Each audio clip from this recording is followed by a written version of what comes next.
삶의 목적에 대한 철학적 접근. 삶의 목적을 이해하기 위해서는 먼저 철학적 접근을 통해 다양한 시각을 탐구하는 것이 필요합니다. 철학자들은 오랜 세월 동안 삶의 목적에 대해 다양한 이론과 관점을 제시해왔습니다.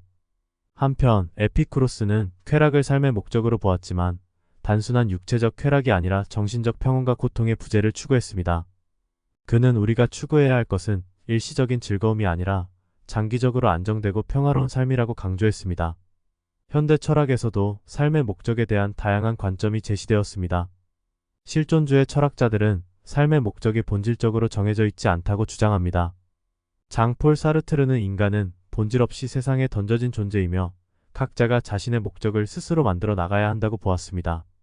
이는 실존이 본질에 앞선다는 그의 유명한 명제에서 잘 드러납니다.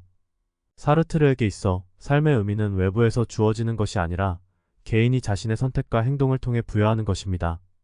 또 다른 현대 철학자 알베르 카뮈는 삶이 본질적으로 무의미하다고 주장하면서도 그 무의미 속에서 인간이 자신의 의미를 창조해 나가는 과정을 강조했습니다. 그의 저서 이방인과 시지프 신화에서 카뮈는 인간이 직면한 부조리한 상황을 설명하면서 그럼에도 불구하고 계속 살아가야 하는 인간의 모습을 그립니다. 카뮈는 무의미한 삶 속에서도 자신의 의지와 결단을 통해 의미를 창조할 수 있다고 보았습니다. 삶의 목적에 대한 질문은 종교와 영성의 영역에서도 중요한 주제입니다.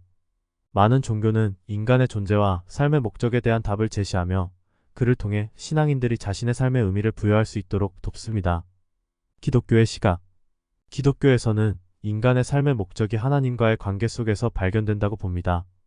기독교 교리에서는 인간이 하나님의 형상대로 창조되었으며 그의 뜻을 따르고 그의 영광을 위해 사는 것이 삶의 궁극적인 목적이라고 가르칩니다.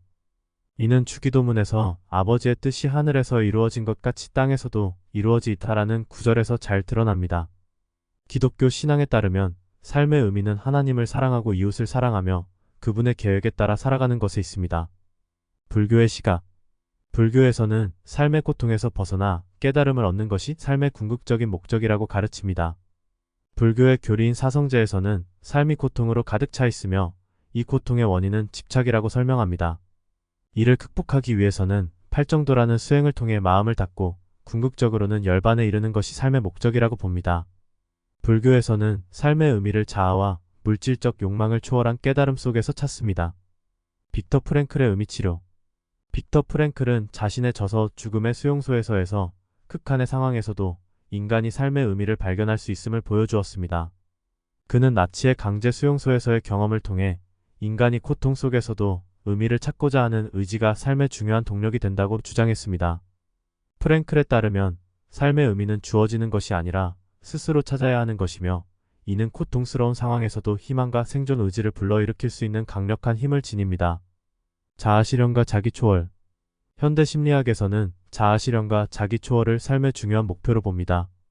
아브라함 매슬로우는 인간의 욕구 피라미드에서 최상위의 자아실현을 놓았습니다. 이는 개인이 자신의 잠재력을 최대한 발휘하고 자신이 진정으로 원하는 삶을 살아가는 것을 의미합니다. 예술가의 삶의 목적. 예술가들은 종종 창작 활동을 통해 자신의 삶의 목적을 찾습니다. 예술을 통해 자신을 표현하고 사회와 소통하며 인간 경험의 깊이를 탐구하는 것이 그들의 삶에 중요한 의미를 부여합니다.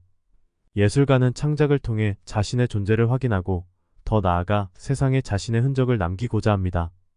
예술은 개인적인 동시에 보편적인 가치를 담고 있기 때문에 예술가의 삶은 종종 자신의 고유한 목적과 사회적 역할이 결합된 형태로 나타납니다. 과학자의 삶의 목적. 과학자들은 진리를 탐구하고 새로운 지식을 발견하는 것을 삶의 중요한 목적으로 삼습니다. 이들은 자연 세계의 법칙을 이해하고 그 지식을 통해 인류의 발전에 기여하는 것을 목표로 합니다. 인도주의자의 삶의 목적. 인도주의자들은 타인의 고통을 줄이고 세상을 더 나은 곳으로 만드는 것을 삶의 목적으로 삼습니다. 이들은 인권, 평등, 정의와 같은 가치를 위해 일하며 특히 소외된 사람들과 약자들을 돕기 위해 헌신합니다.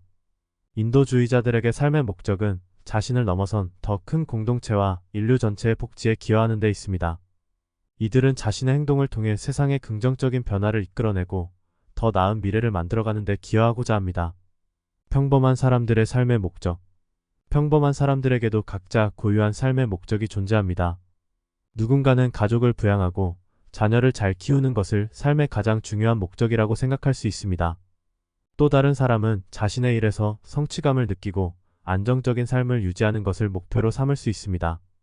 이러한 일상적인 삶의 목적들은 겉보기에 단순해 보일 수 있지만 개인에게는 깊은 의미를 지니며 그들의 삶을 지탱하는 중요한 요소가 됩니다. 자기 자신과의 대화. 삶의 목적을 찾기 위해서는 먼저 자신과의 깊은 대화가 필요합니다. 자신이 진정으로 원하는 것이 무엇인지, 어떤 가치관을 가지고 있는지, 어떤 삶을 살고 싶은지를 스스로에게 물어보아야 합니다. 이러한 질문에 대한 답은 시간을 두고 천천히 찾아야 하며 그것이 일관되게 유지될 필요는 없습니다.